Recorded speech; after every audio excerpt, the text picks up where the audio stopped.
నిన్ను కన్న వాళ్ళ కొన్ని కలలు ఉంటాయి, నీ మీద కొన్ని ఆశలు ఉంటాయి.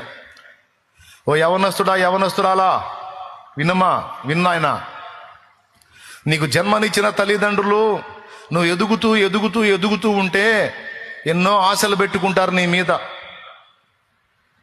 కానీ నీకు రెక్కలు రాగానే వాళ్ళ ఆశలు వాటిల్లో మట్టి కొట్టి నీ స్వార్థానికి నువ్వు ఆలోచించుకొని వాళ్ళ ఆశల్ని ఆలోచనలని తొంగలో దొక్కి నీ స్వార్థానికి నువ్వు బతికేయటానికి ఆలోచిస్తావు.